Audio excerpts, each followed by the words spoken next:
Welcome to the Dan Casper Show podcast, your chance to catch the full show anytime, anywhere. If you missed it live on the radio, no worries. We've got you covered with all the sports talk, opinions, interviews, and conversations from the show. From the Packers to the Brewers to the biggest stories in sports and around Wisconsin, it's all right here. This is the Dan Casper Show podcast.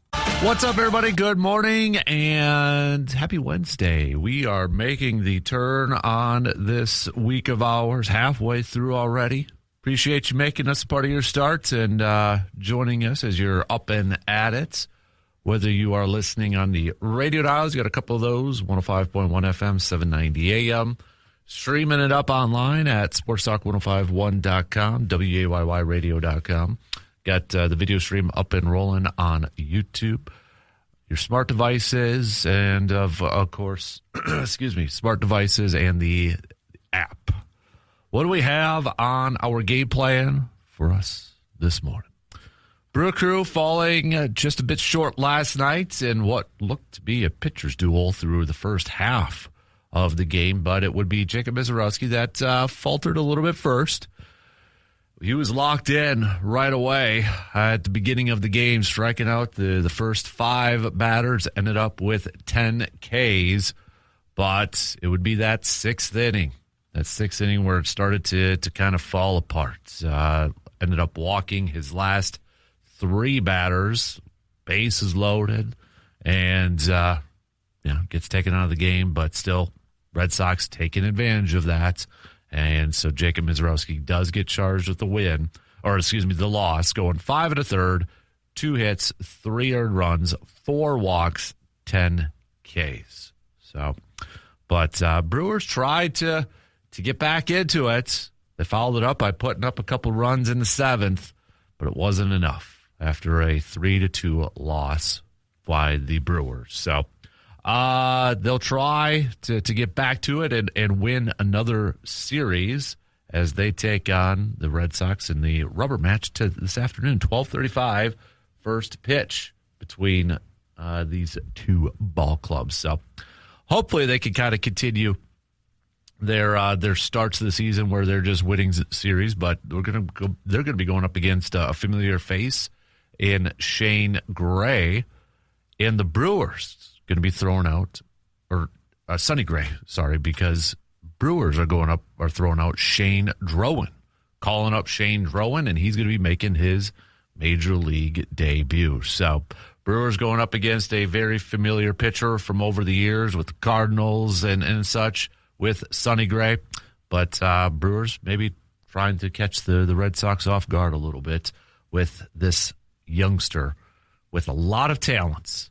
But again, with a lot of these younger pitchers that the Brewer Crew have this year, a little bit of an unknown too. Potential is there. Guy's got a lot of talents, but we just don't know, right? We don't know. But kind of an interesting move here for the Brewer Crew, calling about another left-handed pitcher that the Brewers will be throwing out there. So we'll preview this game and look back at last night's game as we get set for this series finale. And then the Brewers will return home, off day tomorrow, before taking on the Washington Nationals. But in this highly competitive division, the NL Central, with that loss, not only do the Brewers drop to 8-3, but not only they're in second place, the Reds are all also off to an 8-3 start to begin the year. You got the Pirates, who are 7-4. Cardinals 6-5. The only team that's under 500 so far is the Chicago Cubbies. So, but plenty of baseball talk here this morning. So get your thoughts in. You can hit us up with a quick text at 715-830-1912 on that Shoe Doctors bullpen line, or you can hit us up on the Section 105 chat room on our video stream. Hoops-wise, Bucks fell last night to the Brooklyn Nets, which is probably no big surprise. But they'll be going up against the Pistons tonight in a big obstacle. I was going to say big game, but it ain't a big game. It's just a big obstacle at that point. But that may not be the biggest news from yesterday. Nothing really in terms of Giannis. But Doc Rivers, I think, kind of really gave a big hint of what his future is going to be after this season. He was asked pregame about coaching again and such, and it was one of those where he said, I won't answer that, but he kind of did, because he said, I won't answer that, but I have grandkids that I want to see. I'll put it that way. And so I'll let you figure it out from there. I have 7 grandkids now, and they're all 8 years and under, and it kills me every time I miss Grandparents' Day with each one of them in school. It's probably time to go see them more. I'll let you figure out the rest. So there you go. We know, right? I don't, without answering, I can't think of another way or a more clear way to say, yeah, I'm not going to be back next year. There you have it. So Bucks sure look like they're going to be looking at a new head coach. And with that, would you just kind of maybe wipe out the whole, the ownership really likes John Horst. I mean, they blocked him from going to the Pistons or interviewing with the Pistons. Was it last year or the year before? Gave him an extension and such. But the way everything's kind of going right now, would you just wipe everything clean, bring in a new front office, bring in a new head coach? Or do you run it back with your front office? Obviously, it sure seems like it's going to be a new head coach. I think we're at the point now that we would be, or at least I would be, incredibly shocked if if Doc Rivers comes back. But I guess it's not official until it's actually official. So, but at least it sounds like we're going to have that change. But so we'll talk some hoops. Speaking of hoops, yesterday UW-Eau Claire officially announcing Hannah Iverson as their new head coach for the women's basketball team. So, but good to see that the Eau Claire North product coming back home, not that far with being stout and such, but did see that yesterday. We had some baseball. We had, for high school and such going on. North picking up a win. Memorial boys picking up a win in baseball too. So good to see Carson Park getting some baseball action at it. Next month we've got Express, so that'll be good. And Blue Gold's coming up here too. So, but what else do we have in the docket here this morning? We'll continue our Packers chat as we take a look at a couple more potential prospects as the NFL draft will begin here in just a little over a couple weeks. But we'll continue our countdown series of potential prospects, potential picks by the Packers. Obviously not first-round picks, but we kind of expanded it, was kind of focusing on, rounds 2 and 3. But now that we've got a little bit more info of some of the players that the Packers are bringing in their top 30 visits, we're kind of taking a look at those guys too. They wouldn't necessarily be round 2 picks. They could be undrafted guys. They could be later round picks, but there's always something to it when Green Bay does bring in some players on top 30 visits. So kind of expanded and going to be taking a look at some of those players as well. So that's coming up. I want to have a little bit of a fun topic because on this day in 1974, now I wasn't around. Some of you were, but I wasn't. But it was this day in 1974 that a gentleman by the name of Hank Aaron, hit home run number 715. Even though I wasn't around, I've seen the video multiple times. It's playing in my head right now. The home run, the trotter on the bases, the fans. It's an iconic image. It's an iconic moment in sports history. So once in a while, there are those sports moments that just live in our brain. It could be just a historic moment like that. But maybe for the rest of you, what's a sports moment, a historical moment? And maybe it's not one of the, top moments in sports history, but it's big in your memory. What's that one that you always kind of think about or is always at the forefront of your mind? And it could be pro, it could be college, maybe it's high school or whatever the case may be. But what's a moment? We have these world moments, right? Where it's the phrase, I remember where I was when this happened, or I remember watching this, or I remember what I was doing, or something like that. We use that a lot for world history moments. But what if we did it for a sports moment?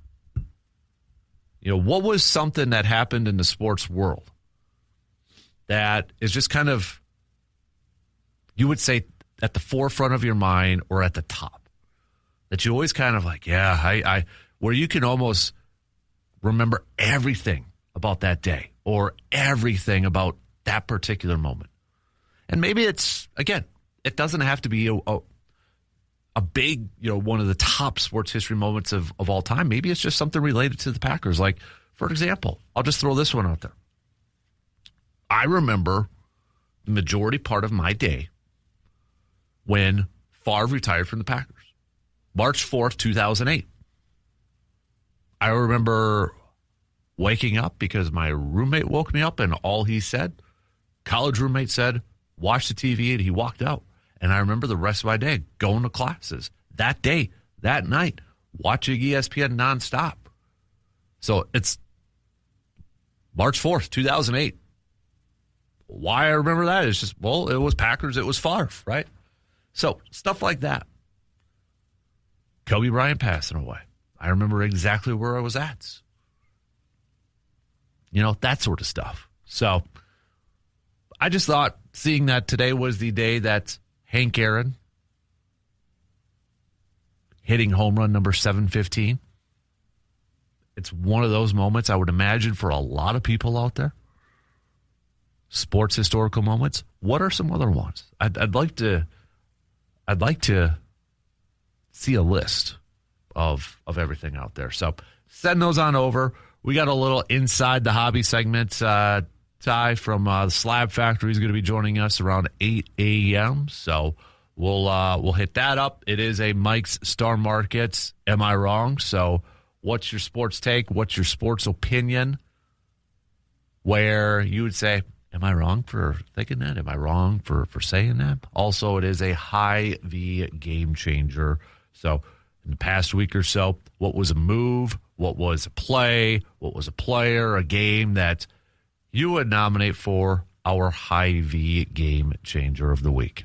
So that's your game plan for us this morning. Let's get at it, shall we? We'll take our first break, and we'll get things started off on the leadoff. We'll talk a little Brewers baseball. Brew Crew falling last night. The Miz, solid up until that sixth inning.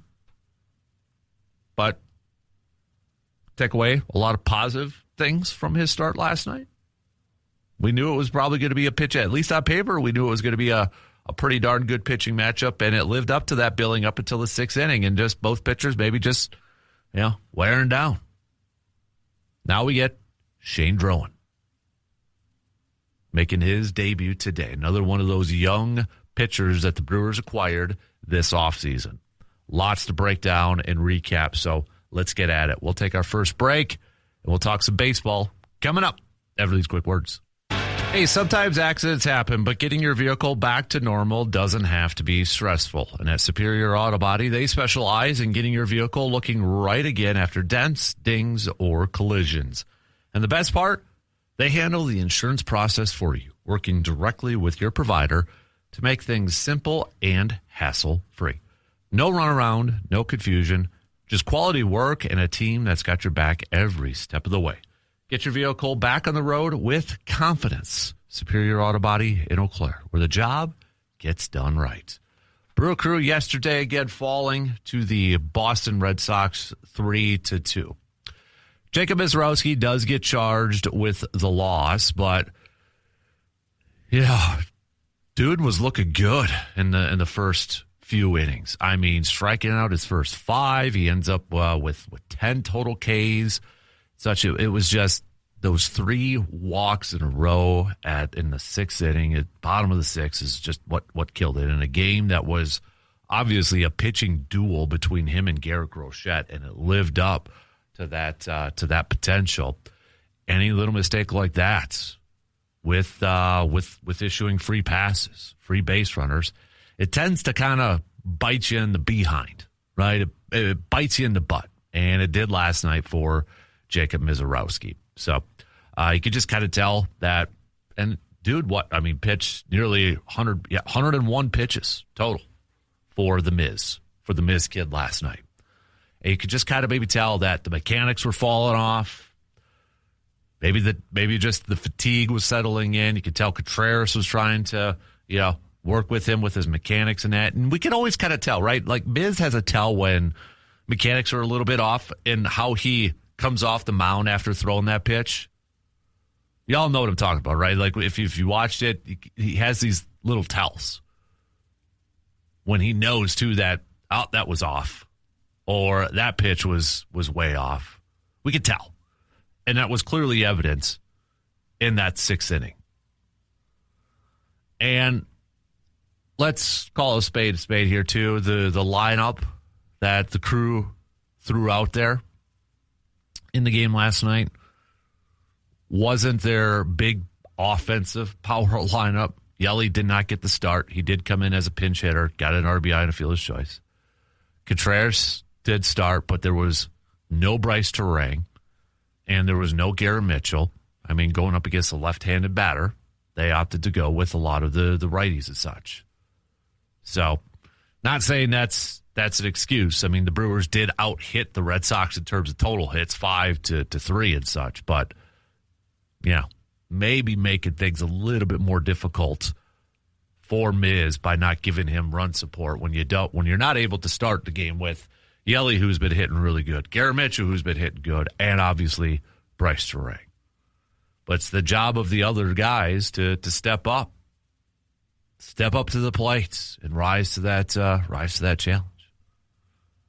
And they fell a bit short last night. So, but bigger picture, I think, if we're looking at some of the positives from this thing last night, you look at the Miz going over 100 pitches, strike it out 10 again. When he was dialed in at the beginning of the game, he was throwing some nasty stuff. Slider was working.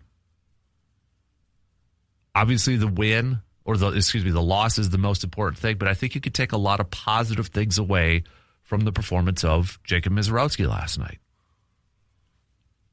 And I think you continue to build off that. We've gotten 3 starts now from Mizorowski. And last night, that was the most earned runs that he's allowed in his 3 starts. 2 against Tampa Bay and a no decision. 1 in the opening day start against the White Sox. If there is something that is kind of maybe popped up that you'd like to see a better job of or an improvement from is definitely the walks. And you look at 4 total from last night. You can't have that happen, especially 3 in a row in the 6th inning in a 0-0 game in the most inopportunistic times, too, in that game. But the strikeouts, 2 of his 3 starts, double-digit strikeouts. 7 against Tampa Bay. Those are up. So I think, with the first 3 starts of Jacob Mizorowski this year, has he exceeded your expectations? Has he kind of met them? Maybe he hasn't. Maybe you want better from him. He is the league leader in strikeouts so far with 28. So, that's living up to the hype there, right? But when you look at walks, too, Mizorowski is one of the league leaders. He's tied for 4th. Gavin Williams has given up 14 walks. Bubba Chandler has given up 10. Jacob Lopez has given up 10. And Miz is with a tie of a few pitchers with 9 walks issued. Maybe take a little bit of the good with the bad. But I think, honestly, I kind of feel maybe slightly above the expectation for me for Jacob Mizorowski. I wouldn't say he's been like, oh, dude, this is going to be a guy that's going to win the Cy Young this year. I'm not ready to say that. But I think from a strikeout number, and you look at the 3 starts, he hasn't really had that game where it was just okay, he's not on. He's all over the place. The command wasn't there from the start. I don't think he's had that. And you look at the pitch counts that he has had in these games too. 94, 101. He's had a couple of innings in those games where the pitch count gets up, and maybe that's what derails him from going a little bit longer in these games. But for the most part, I like what I've seen so far from Jacob Misiorowski. I think there's a lot of solid stuff to build on and a lot of stuff to be excited about. So Brewers will be going up against Sonny Gray in the rubber match. And Sonny Gray so far in 2 games this year. He's coming off of a win against the Padres where he went 6 innings, 4 hits, 2 earned runs, no walks, 3 strikeouts. Back on the 28th of March, he went 4 innings, 3 earned runs, 6 hits, 5 strikeouts against the Cincinnati Reds. But as we know, the Brewers have quite a bit of experience going up against Sonny Gray. A lot of these players have double-digit ABs going up against Sonny Gray. That includes Jake Bauers, who has 16 career at-bats, hitting .375 with a 1.037 OPS. Contreras, 15 at-bats, .333 average, and a 708 OPS. Sal Frelick has struggled against Sonny Gray, which is a little bit weird because lefty versus righty, but he does have a home run, 17 career at-bats, 4 RBIs, but a 176 average and a 603 OPS. Joey Ortiz, 16 at-bats, does have a homer against him, .250 and an 857 OPS. Bryce Harang, 18 career at-bats, .333, 757. And Christian Yelich, no surprise, has by far the most experience going up against Sonny Gray. In 31 career at-bats, has a home run, .258 average, 827 OPS. I would imagine that you can see a left-handed heavy lineup. When that lineup card is released, Yelly's going to be back in there. Bowers is going to be back in there. Garrett Mitchell's going to be back in there. Bryce Harang's going to be back in there. That's what you're probably going to see quite a bit of. Very left-handed heavy going up against Sonny Gray. Let's talk about who the Brewers are going to be throwing out there, though. Shane Drowan, one of their new pitchers that they acquired this offseason. It's kind of a big unknown, right? Let's do a little bit of a scouting report on him, shall we? We got to take a quick break, though, but we'll be right back after these quick words. Road trip season is right around the corner. Are you and your vehicle ready to go the distance? Before you hit the highway, make sure that your vehicle is in top shape with the help from AJM Automotive. From oil changes and tire checks to brakes and engine work, their experienced team will make sure that you are ready for wherever the road may take you. And now with 2 convenient locations in Eau Claire, getting your vehicle serviced has never been easier. Plan a trip. AJM Automotive will handle the rest. Visit ajmautomotiveservices.com to schedule your appointment today. Got a few texts here. Throughout the question, if you're just joining in, throughout the question at the beginning, because it was this day in 1974 that Hank Aaron hit home run number 715. And we talk about, those moments in sports history. Or we talk about those moments in world history that, oh, man, I remember exactly what I was doing or where I was and that sort of thing. And it's like, okay, what about from a sports side of things? What are some of the moments that you remember exactly where you were at, maybe a majority part of that day? Got a few people. Tim in the Cooley region says, I remember Masters Sunday in 2012 when Bubba Watson won. My uncle called me that day to talk about the Masters as he knew I was a Bubba fan. This started a tradition that we talked every Masters Sunday, no matter who was winning. He passed away several years ago, but I think of him every Masters Sunday. Thank you for sharing that story, Tim. That's an awesome story. That's really cool. Thank you, Tim. Surveyor says, Good morning, DK. I remember everything about the day the Badger football team beat number 1 Ohio State at Camp Randall. I remember my breakfast, 2 bananas. My college rugby team played at St. Olaf that day, and we won 62-5. I scored twice. I remember having to take my buddy to the hospital for stitches because he split his left eyebrow open. After that, we went to the social where both teams were singing songs, and I walked upstairs to my room where another group of guys congregated to watch the game. I walked in right at kickoff to watch David Gilreath return it. After the game, though, gets a little fuzzy with copious amounts of daddy sodas consumed from celebrating both wins. I do know that I woke up with a garden gnome in my bed the next day. Oh, that's a good one, too. Our good buddy Mark says, I can tell you where I was when Hank hit number 715. I was a junior in high school and had given a female friend a ride home and was sitting in my car in front of her house. I had been watching that game on TV, but missed seeing that moment, but I did hear the radio broadcast on the car's radio. As an added note, my steady girlfriend at the time heard I had given this other girl a ride home, and let's just say she did not like it. Oh, that's another awesome story. Tim, Surveyor, Mark, thank you. Those are fantastic stories. Thank you for sharing that. The rest of you, what are some other sports moments that you remember exactly where you were at or what you were doing? What's something that, you could just remember like it was yesterday? Continue to send those on over. We're going to go through some more throughout the morning here. So, all right. So today, Brewers 12:35 rubber match against the Boston Red Sox. Can the Brewers continue their streak of winning their series to open up this season?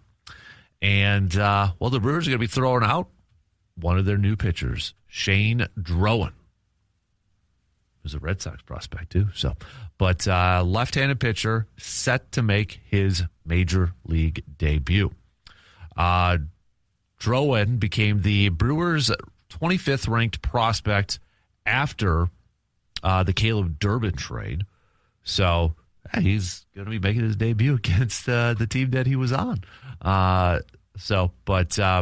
We'll see how he goes. I mean, he was primarily a starter. If we kind of look back at his minor league career with the Red Sox as such, he was primarily a starter. He made 11 starts at AAA.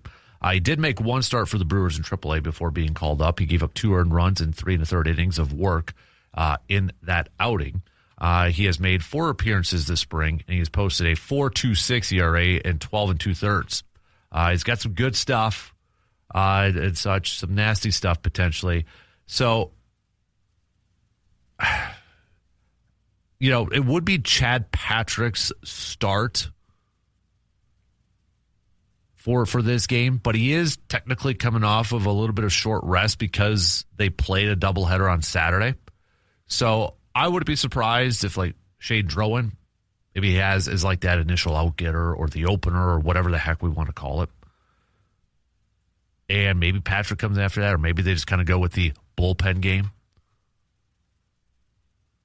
So we'll kind of see what Shade brings to the table. But I remember when this trade went down, there were a lot of people liking the potential of what Drowan could do, of what he could be. And we're going to get a glimpse of that. Now, it's kind of like Brandon Sproat. I hope nobody is really down on Brandon Sproat right now. Obviously, his first 2 games, not going that great, right? They haven't been that great. But I hope nobody is ready to say, well, that trade didn't work out. That thing didn't work out.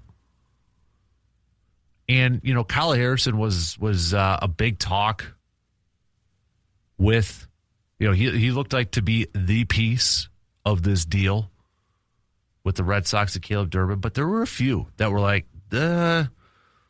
watch out for this kid. Watch out. That might be the wild card of this trade. That might be the piece that maybe we're talking a little bit more about later on. And just kind of looking at one of his scouting reports, his fastball, it's about 92 to 94 miles per hour, does top out at 96. He's got a cutter that goes 88 to 90. He's got a changeup that goes 83 to 86. A curveball, 76, 79. He also throws a slider between 82 to 86 miles per hour. One of his reports sums it up by saying, potential quality major league depth arm capable of pitching multiple innings or in short relief, ceiling of a multi-inning bridge arm or leverage reliever, athletic left-hander with a diverse arsenal and distinct shapes. At his best, he will flash 3 bat-missing secondaries to complement his fastball and cutter. Fastball shape and effectiveness took a step forward in 2025. Continued development of his cutter will be key for him going forward to have a chance to pitch multiple innings. Stuff took a step forward in short bursts in 2025, but he struggled to stay healthy again, and his stuff backed up some after he returned from injury. This was mostly from, at the beginning of this year and last year. Even with diminished stuff, he was still effective, but questions remain whether he could stand the rigors of a full season workload. So again, it just kind of paints the picture that maybe this is potentially going to be a bullpen kind of day, a little bit of a piggyback starts with somebody else. Brewers do have the off day tomorrow, so that could factor into this thing too. But I'm excited to kind of see what we have. And maybe it's just one turn through the rotation. And if they could get, 2 innings with him and it's one turn through the rotation, maybe 2. But I'm excited to see how it goes for the kid, because there is some optimism from people that know a little bit more about, or a lot more than I do about Shane Drow and these pitchers and such. So I'm excited. C-Bomb, a.k.a. Chadwick, a.k.a. Thurston Howell III, August 5th, 1999. I remember standing in my bedroom holding my son, who was 8 months old, when Mark McGuire hit number 62 to pass Roger Maris. I remember cheering so hard and telling my son that that's the first big sports event in his life. See, this is the stuff I'm talking about. Another fantastic story. Awesome. Keep these coming. What's the sports historical moment that you remember like it was yesterday, that still is in your mind? We'll take a quick break, and we'll start to wrap up the first hour coming up after these quick words. Looking for the perfect place to kick back this spring and summer? Well, then you need to head on over to the VFW Post 305, Eau Claire's go-to spot to relax, grab a beverage, and enjoy the moment. Inside, it's a great place to meet up with friends, but when the weather warms up, hey, it's all about the patio. With one of the best river views in town, there's no better place to soak up the sunshine, to unwind after work, or spend a weekend afternoon. Cold drinks, great people, and a view that you can't beat. That's VFW Post 305 in Eau Claire, your spot to hang out this season. We got about 8 minutes left to the top of the hour. So we'll get back to more baseball talk throughout this morning as we get set for the rubber match with the Red Sox today. So Shane Drowan going to be on the mound here. We were talking a little bit about Jacob Misiorowski. 3 games in to Jacob Misiorowski. How would you assess? Is he kind of hitting the expectation that you had for him to begin the season? Maybe below, maybe above, exceeding it? What are your thoughts on what you've seen so far from the Miz Kid? So we'll talk plenty of Brewers throughout the rest of this program. I do want to talk a little Bucks, not necessarily with the Bucks losing last night, but Doc Rivers' comments. He pretty much admitted he's done after this year. Said he wasn't going to, but he pretty much admitted that, he's done. He's done. So, with him being done, would you, if you were the owner of the Bucks, just wipe everything clean from front office to coaching staff? Just wipe it all down. How would you handle that? So, We'll hit that up. Continue to send me your Mike Star markets. Am I wrong? Your Hy-Vee game changers. We got a little Inside the Hobby coming up at about 8 o'clock. Ty from Slab Factory is going to be joining us again. So we'll get to that about 8 o'clock here this morning. So, and I do want to chat some green and gold as we continue our Packers potential draft prospects. So few of you have chimed in this morning, but since it's like a big day in sports history with Hank Aaron hitting number 715, I'm just throwing out a fun question. What's a sports history moment that you remember like it was yesterday that is, just maybe the biggest one that you could think of? Maybe it's the biggest sports moment that you've personally witnessed, or what's just something that you can almost remember every little thing about it. Every little thing about that day, right? We have those days in world history, but what about from a sports sense? Because I wasn't around with Hank Aaron. That was a big, but I could still, from the video clips and watching it, it's replaying in my mind right now. Just watching him do it, watching him go around the bases and such. So what's a sports moment that you personally witnessed on TV, maybe listened to on the radio, maybe you were at that? Man, I can remember everything about that day. We've had some really good stories coming up or being sent through. So big thanks for everybody for sending those on over. Continue to do that because we all have one. It may not be the biggest, sports nugget in the world. Or I shouldn't say nugget. It might not be the biggest sports history thing in the world, but maybe it was big to you. So, again, like for the Ice Bowl, I wasn't around, but that probably would be one with the sneak. So, all right, we'll get to some more of your picks coming up a little bit later on. Nick says, Bucks need to clean house. Now, when you say clean house, Nick, do you mean roster-wise too? Just like wash it down with a power washer, get rid of everything, and just do a deep old spring cleaning? Everything from front office to coaches to players and just start over? Or are you doing like what we would used to do as kids and, you're being told to dust the shelves and you dust, but you dust around it. You don't pick up everything and you just dust around it. So maybe it's like, okay, yeah, the front office and the coaching, but the players, keep the players. I'm good with the players. How much of a clean down do you want to see? So, a couple more of you saying, definitely a new coaching staff. I'd be okay. This is from Ben. I'd be okay if they keep John Horst for another year. And Steve says, get rid of the GM and head coach, start over new. So, all right.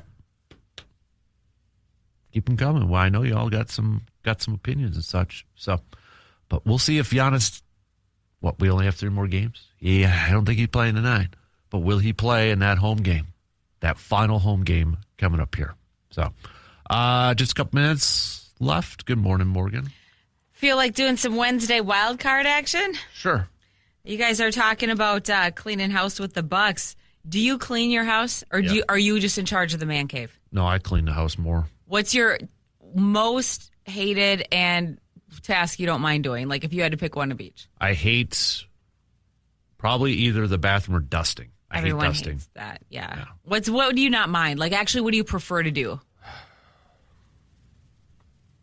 Because I hate floors. Like I really detest. I don't floors. mind. I don't mind that. Ugh. Yeah, I don't mind that. They're perpetually dirty. No, nothing ever works. That would probably be Veronica. She hates that part. Yeah. See, let me guess, because she's the one who does it all the time. No. All right. Wednesday wild card. What was a favorite toy you had as a kid that kids don't play with anymore? Ninja Turtles. Okay, we had one of those. I think it was called a Bop It. This is like a death trap. You put it on your foot like a loop. Yep. And then you skip it. Maybe it was called a skip it. Yeah. And then you would just try. Yeah, we just Bop tried. It is that handheld game. Right. Yeah. Skip it. And then we would try to basically hit each other in the ankles really hard until someone cried. That was fun. Yeah. What do you think you would like Hudson to play with now that he doesn't, that you had? Because I'm sure he's a Ninja Turtle kid. Not anymore. No? He's gotten rid of all that, all the Avengers stuff. He's straight up sports. He purged everything? Yep. Oh. He sold everything and he bought... Where does he hustle? In the back of a trunk? He sold it on his grandma's garage sale and he used the money to buy a new bat. All right. So how's the new bat treating him? That's pretty good. Getting closer to the fences every time? Yeah. Yep. Siggy's going for a first home run this season. We'll see if it happens. 5 things you enjoy doing with your wife. I only have 30 seconds left. Well, you better make it fast. Earn 5 your things husband that I card. enjoy with my wife. Traveling. Tick, tick, tick, tick, tick, tick, tick, tick, tick, tick, tick, tick, tick, tick, tick. Venting about stuff. Okay, for 3, 4, and 5? Yeah. Okay. Venting about stuff. Gosh, that's hard. Tick, tick, tick, tick, tick, tick, tick, tick, tick, tick, tick, tick, tick, tick, tick, tick. Yeah, I can't think of it. You guys are going to have to talk when you get home. We might have to have therapy. You're going to have to talk. Sorry about that one, B. Yeah. If you had to pick 5 things solo, you'd